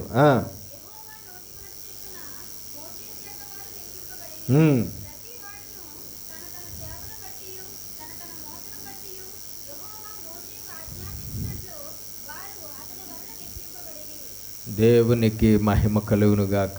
2 చేతుల పైకి స్తోత్రాలు చెల్లి. హల్లెలూయా, హల్లెలూయా, హల్లెలూయా. మొత్తం ఎంతమంది వచ్చారండి? 8,500 చిల్లర. వీళ్ళే దేవుని సేవ చేయడానికి, దేవుని ఉపకరణాలు మోయడానికి, ప్రత్యక్ష గుడారంలో దేవుని పరిచర్య చేయడానికి సెలెక్ట్ చేయబడిన వారు ఏంటండి? వీళ్ళే లేవీలు. అంటే మొత్తం లేవీ సంతానంలో కహాతుకు పుట్టినటువంటి వారందరూ కూడా లేవీ గోత్రానికి చెందిన వారే. కానీ ఆ లేవీ గోత్రంలో ఆ 3 వంశాల్లో అందులో పుట్టిన మగవారందరూ దేవుని సేవ చేయడానికి అర్హులు కాదు. 30 సంవత్సరాల నుంచి 50 సంవత్సరాల మధ్య వయసు వారే దేవుని మందిరంలో సేవ చేయడానికి అర్హులు లేవీయులలో. వీళ్ళు ఎంతమంది వచ్చారు? అప్పుడు లెక్క పెడితే 8,000 చిల్లర వచ్చారు.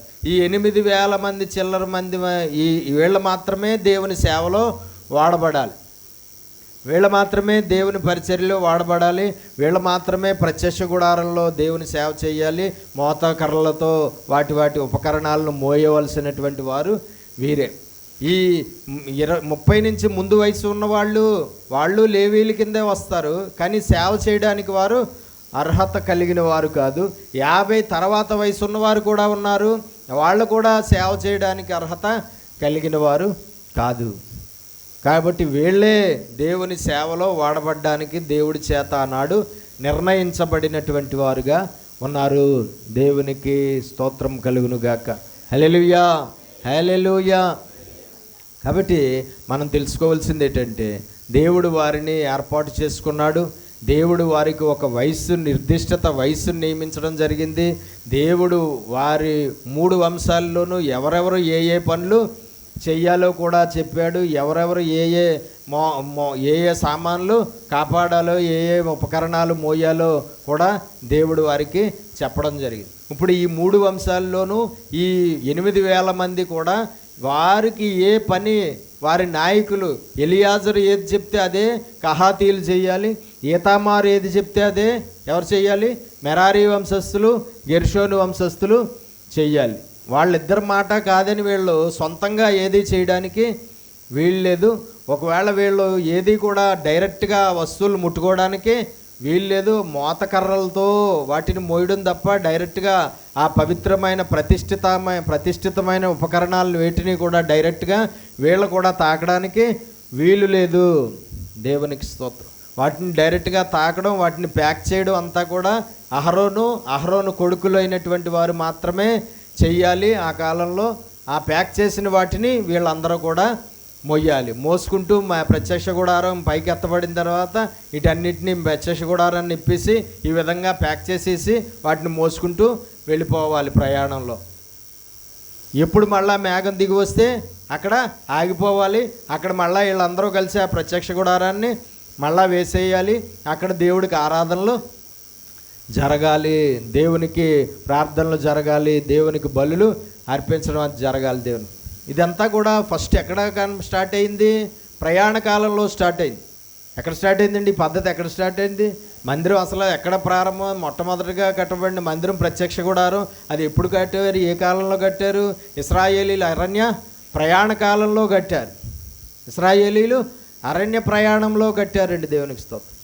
ఆ విధంగా కట్టబడ్డం, మళ్ళా తీయబడ్డం, మళ్ళా ప్యాక్ చేసేయడం, మళ్ళా మోసుకుని వెళ్ళిపోవడం, మళ్ళా మేఘం వచ్చినప్పుడు మళ్ళీ ప్యాకింగ్లు ఇప్పడం, మళ్ళీ అన్నిటినీ ఈ లేవీలు ఏం చేయాలి, ఈ 8,000 మంది లేవీలు ఏం చేయాలి, ప్రత్యక్ష గుడారాన్ని యాజకులు అయిన అహరోను కొడుకులు చెప్పినట్లుగా ప్రత్యక్ష గుడారాన్ని వేసేయాలి. అక్కడ దేవుని మేఘం ఆ ప్రత్యక్ష గుడారం మీద ఎంతకాలం అయితే ఉంటుందో అంతకాలం అలాగా అక్కడ దేవుణ్ణి ఆరాధించడం, సేవించడం, పూజించడం, బలులు అర్పించడం ప్రయాణ కాలంలో. మేఘం పైకి వెళ్ళిపోయాక మళ్ళా మోసుకుని ముందుకెళ్ళిపోవడం. ఈ విధంగా ఎంతకాలం పట్టిందండి? 40 సంవత్సరాల పాటు ఈ విధమైన సేవ జరగడం అనేది. అయితే 40 సంవత్సరాల తర్వాత లేవీలు ఉన్నారా? ఉన్నారు. 40 సంవత్సరాల తర్వాత ప్రత్యక్ష గుడారం ఉందా? మందిరం ఉందా? ఉన్నది. 40 సంవత్సరాల తర్వాత మందిరం ఉన్నది, ప్రత్యక్ష గుడారం అనేది ఉన్నది.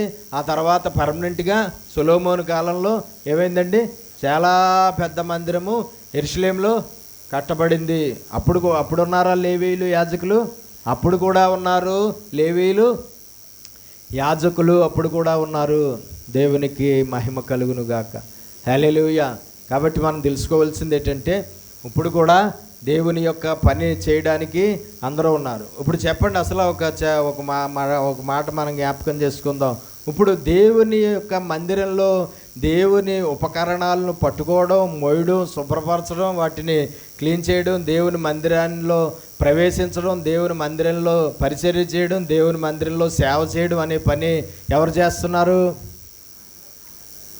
దేవుని మందిరంలోనికి ఆనాడు కేవలము అహరోను వంశస్థులే వెళ్ళాలి. ఈనాడు మందిరం లోపలికి సంఘంగా ఉన్న వారందరూ వెళ్తున్నారు. ఆనాడు అక్కడ దేవుని మందిరంలో సేవ కేవలము లేవీలు మాత్రమే చేయాలి. ఈనాడు దేవుని మందిరంలో దేవుని మందిరపు సేవ ఎవరు చేస్తున్నారు? ఆ మందిరానికి పాస్టర్గా ఉన్నవారు, పాస్టరమ్మగా ఉన్నవారు చేస్తున్నారా? లేదంటే ఎవరు చేస్తున్నారు?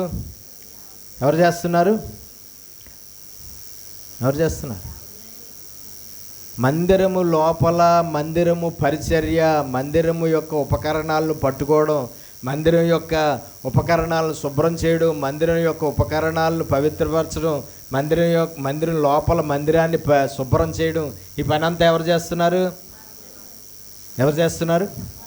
విశ్వాసులు చేస్తున్నారు.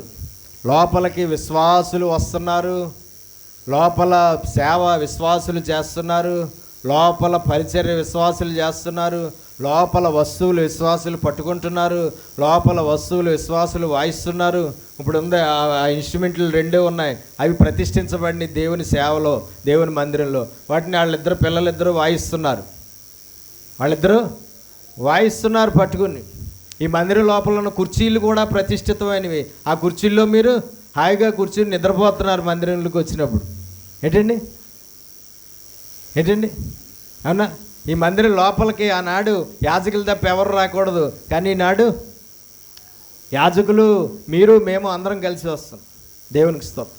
కాబట్టి ఇప్పుడు లేవీయులు, యాజకులు ఉన్నారా? ఉంటే వారు ఎవరు? లేవీయులు, యాజకులు ఎవరు? ఏంటండి? అహరోను కొడుకుల స్థానంలో నేను, నా బిడ్డలు లాంటి వాళ్ళు ఉన్నారు. ఎవరు? మీరందరూ లేవీయులు. మీరందరూ లేవీయులేనా? మీలో కొందరే లేవీయులా? చెప్పాలి నాకు. కొందరే లేవీయులు. ఎవరు ఆ కొందరు? మందిరం యొక్క పరిచర్య చేసేవారు. మీరందరూ మందిరం పరిచర్య చేస్తున్నారా? ఎవరు చేస్తున్నారు మందిరం పరిచర్య? చేతులు ఎత్తండి. లేవీయులు ఎవరో నేను చెప్పేస్తాను. ఇప్పుడు మందిరం పరిచర్య చేస్తున్నవారు చేతులు ఎత్తాలి. చేసేవారు చెప్పండి. మందిరం పరిచర్య చేసేవారు చెప్పాలి.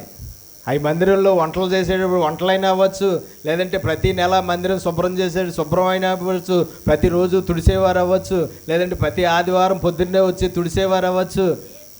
మందిరం పరిచర్య చేస్తున్న వారు చెప్పాలి. వంటలు జరిగినప్పుడు వంటల్లో చేసేవారు లేవీలే. ప్రతి ఆదివారము పొద్దున్నే వచ్చి తుడిచే పిల్లలిద్దరూ లేవీలే, ఆ శిరీషాన్ని ఈ యొక్క ఎవరు దివ్య వీళ్ళిద్దరూ లేవీలే. ఆడవాళ్ళు లేవీలు అంటారు ఏంటండి, అక్కడ మగవాళ్ళే అన్నారు కదా. మగవాళ్ళు ఎవరు లేవీలు లేదు, ఇప్పుడు అందరూ లేడీ లేవీలే ఏంటండి. ఆనాడు అందరూ మగ లేవీలు, కానీ ఈనాడు అందరూ లేడీ లేవీలే. మగవాళ్ళు ఎవరు లేవీళ్ళు లేరు ప్రస్తుత కాలంలో ఏంటండి. ఎందుకంటే మగవాళ్ళు ఎవరైనా వస్తారో అడగండి ఒకసారి, మగవాళ్ళని పరిచయ సమయంలో ఎవరైనా మగవాళ్ళు వస్తారో అడగండి. వంటల సమయంలో వస్తారు, రేణోష్ గారు, సతీష్ గారు, స్టీఫెన్ గారు, బాబీ గారు ఇలాగా వస్తూ ఉంటారు. కాబట్టి మనం తెలుసుకోవాల్సింది ఏంటంటే, నిజానికి ఈనాడు విశ్వాసులు అనబడిన వారు అందరూ కూడా లేవీలుగా ఉన్నారు. విశ్వాసులు అనబడినటువంటి వారు అందరూ కూడా ఎవరు ఉన్నారండి, లేవీలుగా ఉన్నారు. అయితే మందిరంలో పరిచర్య చేయడానికి ఆనాడు 30 to 50 వయస్సు కలిగినటువంటి సెలెక్టెడ్ పర్సన్స్ ఎవరైతే సేవ చేస్తున్న వారుగా ఉన్నారో, ఆ స్థానంలో మందిరాల్లో పరిచర్య చేస్తున్నటువంటి వారు, సేవ నిమిత్తము సేవ కొరకైన పరిచర్యలో వాడబడుతున్న వారు, ఆ 30 to 50 సంవత్సరాల మధ్యలో ఉన్నటువంటి ఎవరైతే ఉన్నారో సెలెక్టెడ్ వారు, వాళ్ళు వారి వారి మందిరాల్లో సేవ చేసేవారు, పరిచర్య చేసేవారుగా వాళ్ళు స్థానంలో వాళ్ళు ఉన్నారు. అహరోను కొడుకుల స్థానంలో మందిరానికి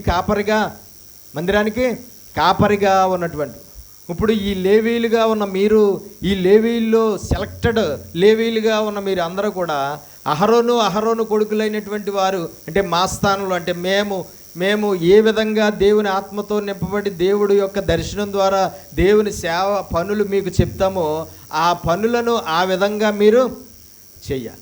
ఇప్పుడు ఈ లేవీలందరూ కూడా యాజకులుగా ఉన్నటువంటి వారికి ఏమై ఉండాలి, లోబడి ఉండాలి. ఈ లేవీలందరూ యాజకులుగా ఉన్న వారికి విధేయులుగా ఉండాలి. ఈ యాజకుల నోటి మాట ఏదైతే వస్తుందో ఆ మాట ప్రకారంగా మీరు ప్రతిదీ చెయ్యాలి దేవునికి స్తోత్రం. కాబట్టి ఇప్పుడు లేవీలు ఉన్నారా? ఉన్నారు. ఎవరు? విశ్వాసులే లేవీలు, యాజకులు అయిన రాజులైన యాజక సమూహము. దేవుడు ఈనాడు విశ్వాసులు ఏమన్నాడు? రాజులు మీరే అన్నాడు, యాజకులు మీరే అన్నాడు. ఎవరు? ఈనాడు సేవకుడు విశ్వాసులు అన్న తారతమ్యము ఉంది, కానీ అంటే అది పెద్ద ఇదే అప్పుడులాగా అన్నంత తారతమ్యం కాదు. ఈనాడు నేను ఒక లేవీల్లో యాజకుడిగా ఉన్నవాడిని, మీరు కూడా లేవీలుగా ఉన్నటువంటి వారిగా ఉన్నారు.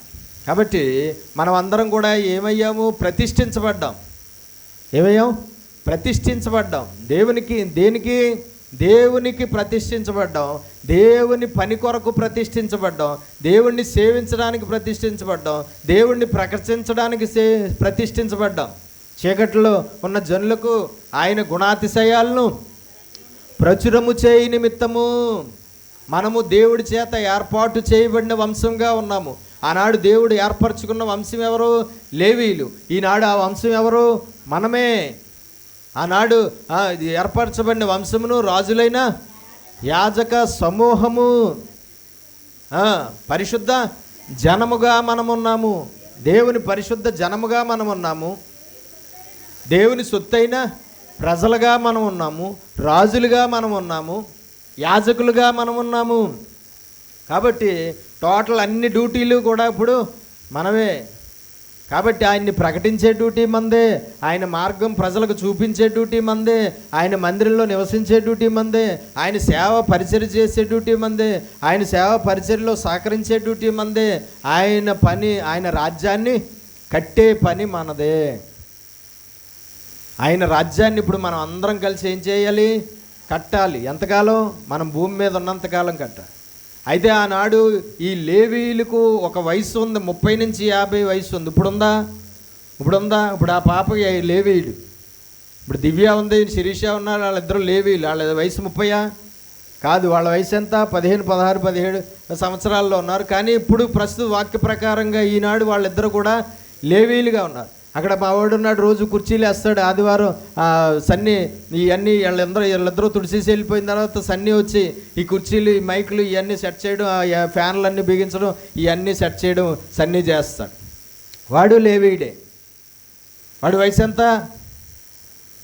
అయితే ఆనాడు వయసు పరిమితి ఉంది, ఈనాడు లేవీలకి వయసు పరిమితి లేదు. ఉందా? లేదు. దేవునికి స్తోత్రం కలుగునుగాక. హల్లెలూయా. బాలుడుగా ఉన్నప్పటి నుంచే సమూయేలు దేవుని పరిచారకుడిగా ఉన్నాడు. కాబట్టి మనం తెలుసుకోవాల్సింది ఏంటంటే, ఈనాడు వయసుతో సంబంధం లేదు, ఈనాడు గోత్రంతో సంబంధం లేదు, ఈనాడు క్యాస్ట్తో సంబంధం లేదు, ఈనాడు దేనితోనూ సంబంధం లేదు. మనమందరము యాజకులమే, మనమందరము లేవీయులమే, మనమందరము ఆయన సొత్తైన ప్రజలమే. మనం అందరం కలిసి చేయవలసిన పని ఏంటి? దేవుని రాజ్యాన్ని కట్టడం. మనం అందరం కలిసి చేయవలసిన పని ఏంటి? మనం అందరం ఆరాధించుకునే స్థలం ఏదైతే ఉందో ఆ మందిరాన్ని శుభ్రం చేసుకోవడం, ఆ మందిరాన్ని మనము ఎలాగా వాడుకోవడం, ఆ మందిరాల్లో ప్రవేశించడం, అక్కడ ఆరాధన చేయడం, దాన్ని శుభ్రం చేసుకోవడం, అక్కడ కార్యక్రమాల్లో పొందడం, అన్నీ A to Z అన్నీ మనమే. దేవునికి ఆనాడు 30కి ముందు ఎవరో ఉండకూడదు, కానీ ఈనాడు 30కి ముందే లేవీయులు ఉన్నారు. ఆనాడు 50 తర్వాత లేవీయులు ఎవరో పనిచేయడానికి సేవ చేయడానికి వీల్లేదు, కానీ ఈనాడు 50 తర్వాత కూడా దేవునికి స్తోత్రం కలుగునుగాక. హల్లెలూయా. మా అమ్మగారు ఉన్నారు, మిగతా రోజుల్లో మందిరాన్ని తుడుస్తూ ఉంటారు రోజు లోపల బయట. ఆవిడ వయసు 65 సంవత్సరాలు. మరి ఆవిడ వాక్య ప్రకారంగా ఆనాడు ఆవిడ కూడా ఇప్పుడు లేవీయురాలే. అయితే ఆవిడ వయసు 65 అయినా సరే రిటైర్మెంటు లేదా? ఆనాడు ఉంది కానీ వయసు పరిమితి, ఈనాడు వయసు పరిమితి లేదు. దేవునికి స్తోత్రం కలుగునుగాక. కాబట్టి మనం తెలుసుకోవాల్సినటువంటి విషయం ఏంటంటే, మనం అందరము కూడా ఎవరు ఇప్పుడు లేవీయులమే.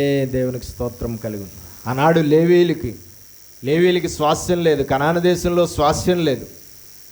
ఈనాడు మనకు స్వాస్థ్యం ఉందా లేదా? దేవుడే మన స్వాస్థ్యం. ఆనాడు కనాను దేశంలో స్వాస్థ్యం లేదు, కానీ ఈనాడు దేవుడే మన స్వాస్థ్యం. నీవే నా స్వాస్థ్యభాగం అన్నాడు ఇప్పుడు దావీదు కదండి. అలాగే ఇప్పుడు కూడా మనకి స్వాస్థ్యం ఎవరు? దేవుడే. ఆనాడు కూడా వాళ్ళకి స్వాస్థ్యం ఎవరు అన్నాడు? నేనే వారికి స్వాస్థ్యం అన్నాడు లేవీయులకి. ఈనాడు కూడా మనకు ఎవరు? దేవుడే స్వాస్థ్యము. నేనే వారికి స్వాస్థ్యము.